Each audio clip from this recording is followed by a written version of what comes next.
এক জঙ্গলে একটি পাখি ছিল। সে ছিল খুব সুন্দর। সে অনেক সুন্দর হওয়ার কারণে জঙ্গলের সব পাখি তার সাথে হিংসে করত।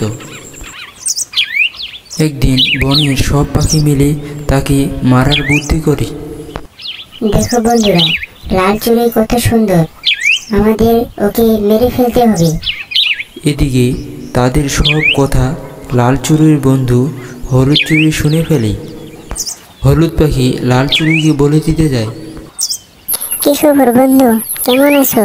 অনেকদিন পরে এদিকে এলি। হ্যাঁ বন্ধু, আমি ভালো আছি, কিন্তু একটি খারাপ খবর আছে।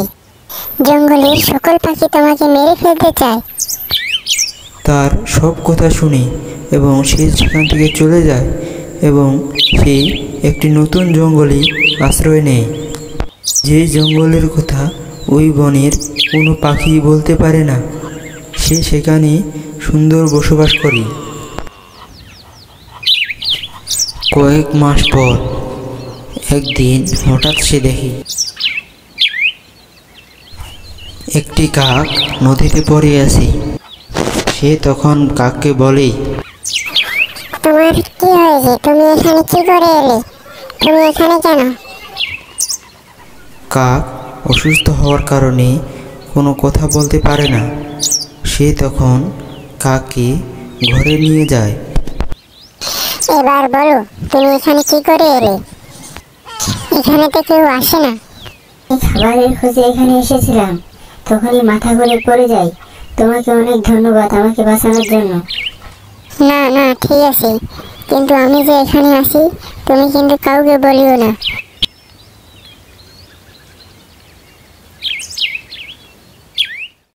ওই জঙ্গলের রাজকুমার একদিন স্বপ্নে সেই সুন্দর চড়ুইকে দেখতে পায় এবং তার বাবার কাছে এসে বলে, বাবা, আমাকে ওই চুড়িটাকে রাখবে? আচ্ছা বাবা, ঠিক আছে, আমি তোমাকে ওই চুড়িটাকে এনে দিচ্ছি।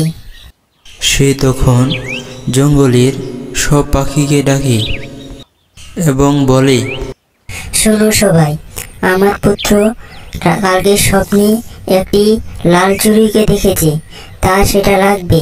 তোমরা যদি কেউ এনে দিতে পারো তাহলে তোমাদেরকে আমি পুরস্কার দেব। যাও, তোমরা তার খোঁজ করো। কাক রাজার সব কথা শোনে এবং সে মনে মনে চিন্তা করে, আমি তো জানি সেই চড়ুই পাখির কথা। তখন চড়ুই পাখিকে আনতে যায় এবং রাজার কাছে নিয়ে যায় সেই চড়ুই পাখিকে। চড়ুই পাখি রাজাকে সব কথা খুলে বলে, আমি তাকে একদিন আশ্রয় দিয়েছি। সে তখন খুব অসুস্থ ছিল। তখন আমাকে সে দেখে এবং এখন আমাকে এখানে নিয়ে আসে। সে আমার সাথে বিশ্বাসঘাতকতা করে। তখনই রাজা সেই বিশ্বাসঘাতক কাককে শাস্তি দেয় এবং তাকে বন্দি করে। এই গল্পে আমরা বুঝতে পারলাম বিশ্বাসঘাতকতাকারীকে শাস্তি দেওয়াই উচিত।